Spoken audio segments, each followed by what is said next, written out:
Great, Amanzimtoti, Bloemfontein, Windhoek, weer Bloemfontein, Reits Springs, Pretoria, Weskaap, Bloemfontein, lyk my ons baie in Bloemfontein, Kimberley, Pretoria, Drie Riviere, Klerksdorp, Edenvale, Reits, nice, ons is mooi verteenwoordig oor die land. Nicolien van Hartenbos, ons gaan nou nie hardop sê nie, maar ons almal is jaloers op jou. So, dankie dat julle ingeskakel het, ek waardeer. Ek wil met julle 'n gedagte deel oor rentmeesterskap. Eintlik is dit meer as net 'n gedagte. Dit gaan oor God se hart teenoor ons, oor besittings en geld. So, kom ons kop af. Ek is van die opinie dat rentmeesterskap of die verkeerde verstaan van rentmeesterskap dalk een van die grootste gate is in jou finansiële lewe. Dis 'n onsigbare gat, soos wat ek altyd sê, in jou finansiële emmer of potensieel. Die probleem met rentmeesterskap of die fout wat ons maak as mens is ek is vasoortuig dat geld nie 'n probleem is nie. Daar's geen tekort aan geld by die Here nie. Daar's wel 'n tekort aan getroue rentmeesters. Ek dink hier is 'n probleem wat ons moet aanspreek en ek gaan vandag my gedagte met jou deel. Ek het 23 skyfies of slides wat ek met jou gaan deel. En ja, vat notas asseblief. Ek gaan so tussendeur 'n slukkie koffie vat. Ek hoop jy het ook jou koffie by jou. Leefstyl teenoor meer geld. Nou, ons as mens dis in ons natuur om ons leefstandaard te verhoog die oomblik sodra ons inkomste verhoog. As jy 'n bietjie meer geld kry, dan koop jy 'n nuwe kar. As jy 'n bietjie meer geld kry, upgrade jy jou foon of jy trek in 'n beter buurt in. Sodra die mense inkomste verhoog hy sy leefstandaard. En dis 'n fout. Meer geld beteken net meer uitgawes. Daar's 'n skrifgie wat sê Lukas 16 vers 10 tot 11, jy het met dalk al baie dit oor sê of self raak gelees. As jy nie getrou is in die bietjie nie, kan jy nie toevertrou word met die baie nie. So as jy die bietjie wat jy het, en bietjie is relatief, maar as jy die bietjie wat jy het wanbestuur, dan kan jy nie toevertrou word met die baie nie. En hierdie is nie my opinie nie, hierdie is God se woord. Gaan God almagtig sy opinie of sy woord buig om by jou finansiële lewe aan te pas? En die antwoord is nee, hy gaan nie. Jy gaan moet aanpas. Jy moet getrou wees in die bietjie, dan sal jy toevertrou word met die baie. So as jy nie die bietjie water in jou emmer kan reg bestuur nie, dan kan jy vergeet van meer. So en dis die gedagte wat ons vandag oor wil praat. Ek gaan vir jou begin deur die definisie te gee van 'n rentmeester. 'n Rentmeester is iemand wat deur die eienaar toevertrou word met die bestuur van sy bates. En 'n rentmeester is iemand wat 'n kopskuif maak om te dink soos die Here dink.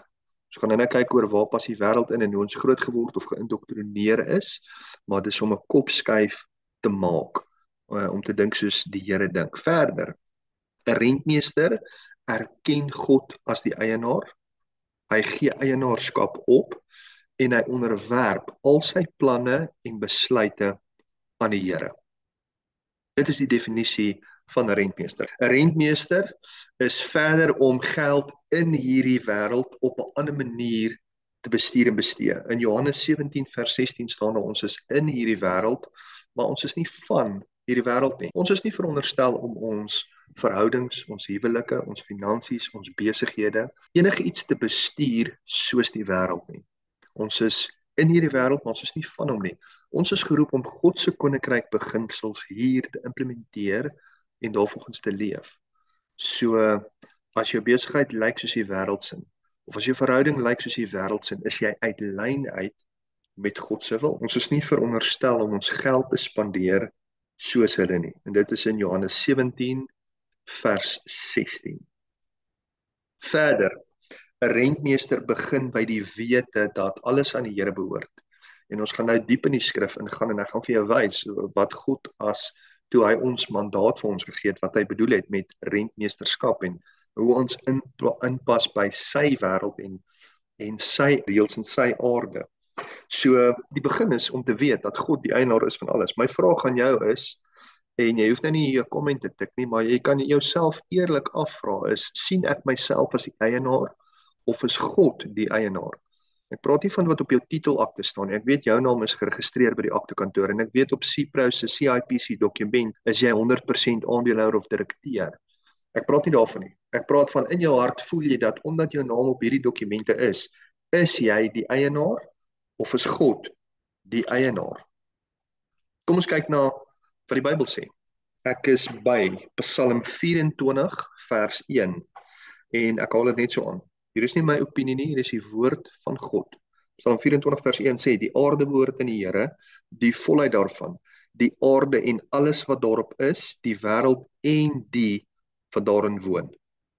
Verder sê die skrif, alles behoort aan die Here, want hy die fondamente daarvan in die see gelê en stewig gevestig in die waters. Deuteronomium 10:14 sê, kyk, aan die Here jou God behoort die hemel, ook die hoogste hemel, die aarde en alles wat daarin is. Hier is die waarheid, alles wat ek en jy dink ons besit, is ons eintlik net bestuurders van. God besit alles. En ek gaan nou vir jou wys hoe hierdie verkeerde interpretasie van wie die eienaar is, 'n invloed kan hê op jou finansies, sodat jou baie sleg kan affekteer. Soos jy weet, God het in die eerste 6 dae alles geskep, nêrens in die Bybel. Dit is heel in die begin van die Bybel. Ek maak altyd die grapie as iemand my uitnooi vir 'n bediening of om 'n seminaar aan te bied. As jy jou Bybel voor jou het, dan blaai jy na die heel eerste bladsy toe. Heel in die begin. En as dit agter in jou Bybel is, dan is jou Bybel natuurlik onderste bo, nê? Ja, dit is heel voor in Genesis 1 vers 28. God het alles geskep in die eerste 6 dae. Toe roep hy ons as mens. Toe sê hy vir ons, right, Adam en Eva, kom hierso. Hierdie is jou mandaat. Ek gaan dit nou vir jou sê. Genesis 1:28. En God het hulle geseën en God het vir hulle gesê, wees vrugbaar en vermeerder, vul die aarde en onderwerp dit, heers oor die visse van die see en die voëls van die hemel en oor al die diere wat daarop kruip. Daar's 3 opdragte wat God vir ons gegee het. Die eerste een gaan ek nie oor praat nie. Dit is amper vanselfsprekend, nê. Ons kan dalk 'n ander webinar aanbied oor dit. Wees vrugbaar en vermeerder. Nou, ek en my vrou verstaan daai som baie goed. Ons het nou al 3 kindertjies, so op die stadium gee ons mekaar nie eens meer drukkies in die huis nie. Dis 'n opdrag van die Here. Ons verstaan hom. Ons gaan nie vandag oor praat nie. Waarby ek wil uitkom is die ander 2, onderwerp en heers. Nou, die Ou Testament is nie geskryf in Afrikaans nie, as jy dit nie geweet het nie. Hy is geskryf in Hebreërs. Nou, ek het gaan kyk na hierdie onderwerpe, mandate wat God vir ons as mens gegee het. Die eerste ene is kabash. Dit is die Hebreëse woord wat gebruik is in die oorspronklike brondokument van die Bybel. God het vir Adam en Eva gesê vir ons as mens kabash. Kabash beteken, as jy hom direk vertaal of translitereer na Engels toe, to subdue. Of Afrikaans het ons hom vertaal na onderwerp in sekere vertalings. Die tweede opdrag, en is belangrik om te weet dat kabash niks te doen het met eienaarskap nie. Dit het te doen met bestuurskap. To subdue. Die tweede opdrag wat God gegee het is rada. Beteken heers. In Engels getranslitereer is dit to rule or to have dominion. In Afrikaans is dit om te heers. Ons opdrag, dames en here, nie een van hierdie 2 het te doen met om te besit nie. Dit het te doen met bestuur. God het dit geskep, hy het ons geroep en gesê, right, hierdie is vir jou, jy moet hierdie nou bestuur, asof dit joune is, maar ek bly die eienaar. Punt of die bottom line is, ons opdrag het niks te doen met eienaarskap nie, maar met pligte of met bestuurskap.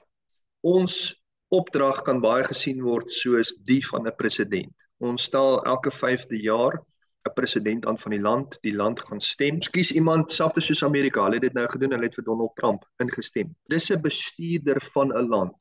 Ons gee nie vir hom die reg om die land te besit nie.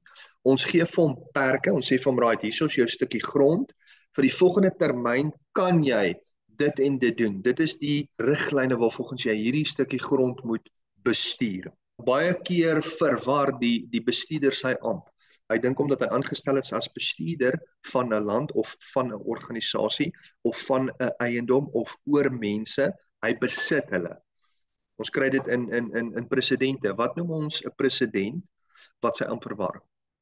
Daar is dit op die skerm, ons noem dit 'n diktator, nê. 'n Diktator is niks anders as 'n bestuurder wat homself aansien as 'n eienaar nie.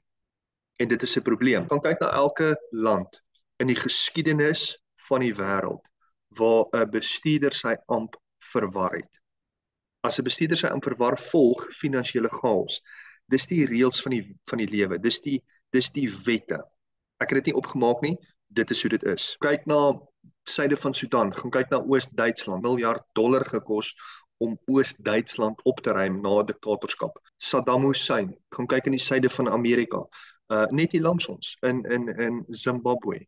Dis wat gebeur as 'n bestuurder sy amp verwar. So jy moet jouself afvra. Lyk jou besigheid se finansies of jou persoonlike finansies soos Zimbabwe se ekonomie? As te doen, nommer 1, ek jammer daaroor.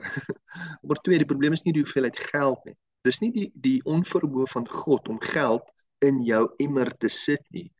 Jou emmer is te vol gate. Jy het so groot gat in jou finansiële emmer en ons noem dit rentmeesterskap. Jy is aangestel as die bestuurder, maar jy sien jouself as die eienaar. En dis kom jou geld net nooit gaan voorkom nie. So, jy moet jouself eerlik afvra, is ek die bestuurder of is ek die eienaar van God se besittings? Ons beweeg oor. So, ons grootste finansiële drama kom in as ons onsself sien as die eienaar, en ek praat uit my eie ondervinding uit. Ek doen konsultasie met verskriklik baie mense, individue en dan ook besighede, en dis een van die grootste probleme. Dr. Harold Sala het geskryf, en ek haal aan. Hy sê Christene van vandag hierdie ingesteldheid dat alles aan die Here behoort, behalwe hulle finansies. Dis nie so soldate in die kruistogte nie. Hulle was gedoop met hulle swaarde bo die water. As die pastoor hom gedoop het, het hy sy swaard bo die water gehou, en dit was 'n teken dat God kan my hele lewe kry behalwe my swaard. Hiermee gaan ek doen wat ek wil. En ons doen vandag presies dieselfde. Ons hou ons beursies bo die water. Die Here kan inkom en hy kan enigiets doen met my lewe wat hy wil. Hy mag net nie aan my finansies raak nie, want jy verwar jou amp. OK, dis 'n groot probleem. Belangrik om te weet dat geld verwissel hande, maar nooit eienaarskap nie. Ek wil jou 'n vinnige storie vertel. Daar was 'n tyd gewees, ek 'n besigheid by iemand wou koop en hy het my ingedoen. En ek was baie kwaad gewees oor dit, want ek het vir hom die geld gegee, ek het nooit die besigheid gekry nie. Hy is toe weg met die geld tot vandag toe. En ek was baie kwaad. Ek het gebid en vir Here gevra, Here, straf hierdie ou. Laat U heilige toren oor hom ontvlam. En tot ek eendag gebid het en die Here het my gevra, wie se geld is dit eintlik? En toe besef ek dat dit maak nie saak in wie se hande die geld is nie. Die eienaar het nooit eienaarskap verloor van die geld nie. God bly die eienaar ongeag, en dit het my die vermoë gegee om daai ou te vergewe en om hom vry te spreek. So, rentmeester bevat 2 rolle. Rol nommer 1, God as die bron. Rol nommer 2, jy as die bestuurder. En ek het vir baie jare hierdie fout gemaak. Ek het gedink die bron doen nie goed genoeg. En julle moet my vergewe, ek praat nie met enige disrespek teenoor God nie. Dis net eerlik waaroor ek gevoel het. God voorsien nie goed genoeg nie, so ek gaan dit in my eie hande vat. Ek gaan self probeer sy rol vertolk en optree as die bron. En as dit jy is jy uit lyn uit. Dis iets waarvan jy moet bekeer. Die skrif sê, Matteus 5 vers 3, geseënd is die wat weet hoe afhanklik hulle is van God, want aan hulle behoort die koninkryk van die Here. Die wêreld leer vir ons, dis 'n probleem. Jy moet independent wees, jy moet self sien kom klaar. Jy moet grind, jy moet hustle. God sê nee, as jy afhanklik is van my, is jy geseënd. Die skrif sê Levitikus 25:23, die land behoort aan my, julle is slegs vreemdelinge en bywoners by my. Haggai 2:8 sê, aan my behoort die silwer en die goud, spreek die Here van die leerskare. Psalm 50 vers 9 sê hy, al die wilde diere van die bos is myne, die vee op die berge by duisende. Ek ken al die voëls van die berge en wat roer op die veld is van my. As ek honger het, sal ek dit nie vir jou sê nie, want die wêreld is myne en sy volheid. God is die bron, ek is die bestuurder. Jy moet dit sien soos 'n koerier. Die Here gee vir my iets en hy sê ek wil hê jy moet hierdie aflewer by daai persoon. As jy 'n koerier gebruik en jy gee vir hom 'n pakkie en sê vat dit vir my ouma in Port Elizabeth en jy kom oor 2 weke by sy huis en besef jy's maar hierdie ou dit oopgemaak, jy gaan kwaad wees. En dis dalk presies wat ons doen. Ons verwar ons amp. God sit dit in ons rekening en ons dink omdat dit in my rekening is, dis myne om op te eet. En ons moet die wysheid hê om te onderskei. Dis spirit of discernment is nodig om vir die Here te vra, Here, dit wat U in my besit sit, het sy dit in jou besigheidsrekening of in jou persoonlike rekening is. Dit wat U in my besit sit, is dit myne om op te eet of hoeveel van hierdie moet ek oordra vir die volgende persoon, vir die volgende gelowige? Die punt is, nie alles wat jy besit is joune om te spandeer nie. Jou inkomste is nie alles joune nie, om vanaf te leef of te mors nie. En hier's die ding, een van die grootste besluite wat ons as getroue rentmeesters moet maak is, hoeveel van dit gaan ek opeet en hoeveel gaan ek gee? As jou siening oor rentmeesterskap binne in jou oorgegaan het van die eienaar, ek is die eienaar, nou ek is die bestuurder, vanaf God is die bron en ek is net die rentmeester, dan verander jou vraag van die Here, wat wil U hê ek met my geld moet doen? Na, Here, wat wil U hê ek moet met U geld doen? So ons het gesê, 'n rentmeester is iemand wat 'n kopskuif maak.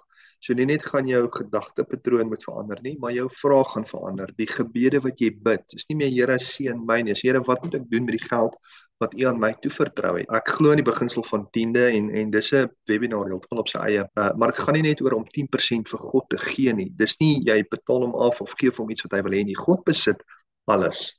Nou wat hy sê is, as jy nie 10% van alles wat ek aan jou toevertrou het, kan afstaan nie, hoeveel jy moet ek jou met baie meer vertrou? So, God besit alles. En hierdie is 'n belangrike ding, is 'n les wat ek geleer het 'n hele paar jaar terug, maar is so profound. God kom nie terug, Jesus Christus gaan terugkom, maar hy kom nie terug vir 'n suksesvolle bruid nie. Hy kom terug vir 'n getroue bruid. En hierdie is 'n nota wat jy moet maak. God het ons nie geroep om suksesvol te wees nie. God het ons geroep om getrou te wees. Om as 'n rentmeester te wees beteken om getrou te wees met alle hulpbronne wat in jou toevertrou is, ongeag hoeveel. So baie mense dink, eers as ek baie het of meer het as wat ek nou het, dan sal ek begin getrou wees. Ons is geroep tot getrouheid ongeag die hoeveelheid. As jy getrou is in die klein bietjie, dan sal jy toevertrou word met die baie. As jy getrou is ook met die bietjie, dan sal jy tevrede wees met dit wat jy het. En verder in 1 Korintiërs 4 vers 2 staan daar, en verder word ons van die bedienaars vereis dat hulle getrou bevind moet word. Die woord bedienaars is vertaal vanaf die Griekse brondokument, van die Nuwe Testament is in Grieks geskryf, kom van die Griekse woord oikonoimos. So ons is oikonoimos, ons is bedienaars, en dis letterlik, die letterlike transliterasie of betekenis van daai woord, is iemand wat aangestel is in diens as 'n bestuurder. 'n Bestuurder se verantwoordelikheid kan in een woord opgesom word en dit is getrouheid. Daar is 'n verantwoordelikheid dan op my en op jou as bestuurders om getrou te wees in alles wat aan ons toevertrou is. En weer eens, ek kan dit weer sê want dit is so belangrik en dis 'n fout wat ek baie gemaak het. Ons mate van getrouheid moet in geen manier gekoppel wees aan die hoeveelheid wat aan ons toevertrou is nie. Alles behoort aan die Here. Ek besit niks. Dit sluit in jou liggaam. Dit sluit in jou gesondheid, dit sluit in jou huwelik, dit sluit in jou finansies, dit sluit in jou besigheid, maar dit sluit ook in jou kinders. Dis nie joune nie.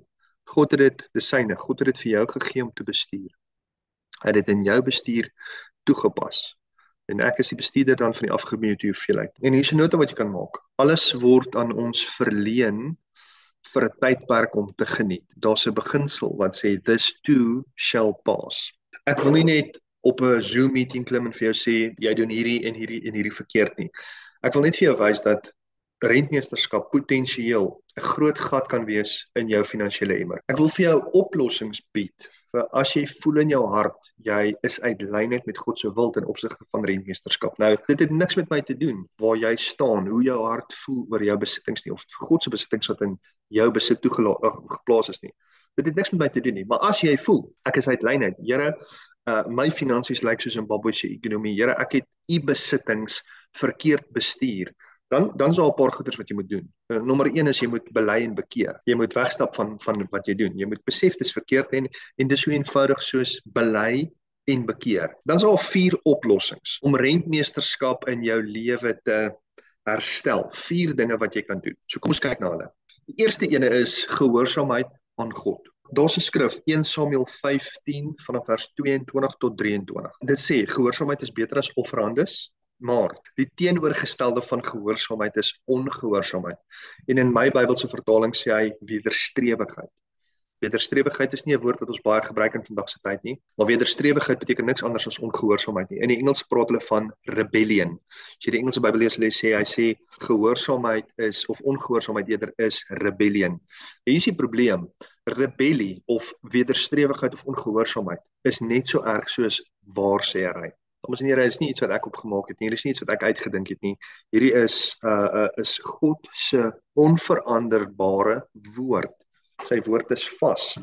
As jy ongehoorsaam is teenoor God, is jy rebellious in jou hart. En rebellie, ongehoorsaamheid is net so erg soos waarsêery. Weet, ons is maklik in vandag se tyd om ons vinger te wys na ander volksgroepe en te sê, "Jesus, maar hulle doen witchcraft en voodoo en black magic en. Volgens die skrif is ons net so skuldig aan as ons ongehoorsaam is aan God. My vraag aan jou is, het jy nie dalk 'n deur oop van witchcraft in jou lewe deur jou ongehoorsaamheid aan God nie? En dis eenvoudig soos om daai deur toe te maak om te besef en te sê, Here, hier's u woord, hier is my lewe, ek vra om verskoning, ek wil dit in lyn bring. Help my asseblief. So dis nommer 1. Wees gehoorsaam aan God. Die tweede punt, om jou rentmeesterskap te herstel in jou lewe, sou jy wou, is ek moet God vertrou. Matteus 6 vers 26 sê, kyk na die voëls van die hemel, hulle saai nie en hulle maai nie en hulle bring nie bymekaar in skure nie, en tot julle hemelse Vader hulle, is hulle nie baie meer werd as hulle nie? So die skrif sê ons moet God vertrou. Ons moenie vertrou op wat ons sien nie. Ek weet jy dink nou, jy is maklik in my bankrekening of my besigheid se omset. Ek het nodig om te stres, of ek het reg om te stres. God sê nie jy moet hom vertrou as jou rekening vol is nie. Hy sê jy moet hom vertrou. Hy sê we walk by faith, not by sight. Jy moet nie vertrou op dit wat jy sien nie, jy moet vertrou op dit wat jy glo in jou hart. Ek weet die vyand het ook 'n rol te speel. Die vyand kom na jou toe en sê God is goed, maar hy is nie goed vir jou nie. God is goed vir ander mense. God is lief vir jou, maar hy wys sy liefde op 'n ander manier vir jou. Die groot leuen van die vyand sê dat God nie vertrou kan word nie en dat hy nie in jou behoeftes kan voorsien nie. Dis 'n leuen van die vyand. As jy so voel, dan moet jy dit erken vir wat dit is. So hier is die waarheid. Die waarheid is God kan vir jou sorg. Nommer 2, God wil vir jou sorg. As jy sy woord lees en jy som dit op, dan sal jy sien, God kan en hy wil. Jy moet net in lyn kom met sy woord. Jy moet die gate toemaak, dan sal jy toevertrou word met baie. So, nommer 2, vertrou die Here. Punt nommer 3, ek moet my identiteit in Christus kry. Nou, ek het aanvanklik nie geweet waaraan om my identiteit te koppel nie. Ek het dit gekoppel aan die eerste ding wat gekom het. En baie mans maak die fout, ons koppel ons identiteit aan hoe ons inkomste genereer. Fout nommer 1. Fout nommer 2 is ons koppel ons identiteit aan hoeveel ons genereer. En hierdie is iets waarvan af jy moet afstand doen. Jy moet jouself definieer, nie deur wat jy doen vir 'n werk of vir 'n lewe en hoeveel jy genereer nie. Jy moet jouself definieer deur wie jy is in Christus. So, wie is jy? Ek is bly jy vra. Hier's wat uit die skrif uitkom. Dit sê, ek is verlos, my sonde is afgewas, ek is 'n nuwe lewe geskenk, ek het die Heilige Gees oorvloedig ontvang, ek is vrygespreek, ek het die ewige lewe ontvang. Dis volgens Titus 3 vers 4. Ek is vry van ongeregtigheid en vry van sonde. Jy moet weet wat jou identiteit is. As jy nie weet wat jou identiteit is nie, gaan jou identiteit koppel aan die oorvloed of tekort aan besittings. Ons ken baie sulke mense. So, met sy mond bely hy God is 'n herder, maar in sy hart is sy vertroue op wat hy kan genereer. Jy moet jou identiteit vind in die regte plek. Ek het op my website gratis dokument wat jy kan download, 48 skrifgedeeltes wat jy kan download, jy kan dit print in jou kas of op jou spieël en jy kan jouself amper sê ek brainwash, maar jy kan jouself herprogrammeer om vir jouself te leer wie jy is in Christus. As jy rentmeesterskap wil herstel, moet jy weet wie jy is. Jy is 'n bestuurder. God is die bron. Die bron gaan nooit uit voorsiening uit hardloop nie. Die rede hoekom jy dalk nie genoeg het nie, is omdat jy sy rol probeer vertolk en jy probeer jou eie bron wees. Iets waarvan jy moet afstand doen. En dan die 4de punt om rentmeesterskap in jou lewe in te bring, is om te leef as 'n rentmeester. Dis om God eerste te sit. En ek gaan terug na die definisie van rentmeester, wat ons julle in die begin bespreek het. Is iemand wat deur die eienaar toevertrou word met die bestuur van sy bates.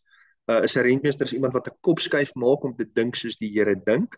Is iemand wat God erken as die eienaar, wat eienaarskap opgee en al sy besluite aan die Here onderwerp. Wil jy 'n nuwe kar koop? Bid daaroor. Vra vir God. Here, u het hierdie geld aan my toevertrou. U het hierdie kar vir my gegee wat ek nou het. Is dit u wil dat ek hierdie kar moet vervang? Selfde vir huiskoop, selfde vir werk, selfde vir enige finansiële besluit wat jy moet maak. Betrek die Here. Dit gaan oor verhouding. So daai is 4 stappe om rentmeesterskap te herstel. Ons het gepraat oor identiteit. Ek gaan vir jou op my webwerf, ek gaan sommer nou die link vir jou stuur en ek gaan vir jou 'n mooi verduideliking gee van wie jy is in Christus. Die finale gedagte. Ons het nou dit gepraat, maar om af te sluit. So hierdie sessie is amper klaar. Alles behoort aan God. Ons bestuur net vir 'n tydperk, dit wat hy gekies het, ons moet bestuur en ons moet getrou wees tot aan die einde. Ek het dit gesê en ek gaan dit weer sê. Ons getrouheid moenie gekoppel wees aan enige bedrag nie. Ons moet getrou wees, ongeag. Wil jy uitdaag? Gee jou finansies oor aan die Here. Implementeer hierdie 4 stappe, wees gehoorsaam, vertrou die Here, vind jou identiteit op die regte plek en leef dan as iemand wat 'n rentmeester is. Leef dan volgens jou nuwe identiteit. En 'n goeie toets om uit te vind of vertrou ek werklik die Here is om kan jy 10% van jou inkomste weggee. As jy nie die vermoë het om 'n 10% van jou inkomste weg te gee en ek vra nie moet dit vir my gee nie. Ek het geen voordeel uit te trek nie. As jy nie 10% van jou inkomste kan weggee nie, dan beteken dit jy sien jouself nog steeds as die bron en die eienaar. En dis verkeerd. Dis 'n groot gat in jou finansiële emmer. En dan natuurlik bid daaroor, né? Bid vir God en vra vir hom, wees eerlik met hom. Sê Here, ek het fout gemaak. Ek is jammer, help my om dit reg te doen. Dames en here, dis so eenvoudig soos dit. So eenvoudige beginsels hierdie. Okay.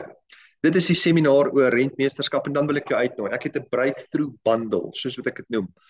Dis 'n spesiale uitnodiging vir enige iemand. My fooi is gewoonlik R1000 per uur om iemand te vat van finansiële ongesondheid tot gesonde plek. Vat 'n paar ure, dit vat actually 'n paar maande. Maar ek het 'n spesiale aanbod vir jou as jy wil. R499, dit sluit in 1 sessie aanlyn. Ons sal dit sommer doen deur Teams. Ek het juis hierdie op Zoom gedoen sodat ek hom kan rekord. Ek sal op Teams die sessie met jou one-on-one hê. So ons praat oor jou persoonlike behoeftes, ons doen 'n financial needs analysis, doen vir jou interaktiewe begroting, help jou, ek gee die stappe en ek monitor jou om seker te maak dat jy dit reg doen. Ons kyk na praktiese, geestelike en strategiese implementeringsmetodes vir jou finansies. So ek kom in jou lewe in, ek identifiseer wat is fout of waar maak jy fout, waar is gate en ek gee vir jou oplossings om dit uit te sorteer. So as jy wil, stuur my 'n WhatsApp, stuur my 'n e-mail, dan vat ons dit van daar af. Okay. Weer eens, dankie vir jou tyd en bless jou. Ja, lekker dag.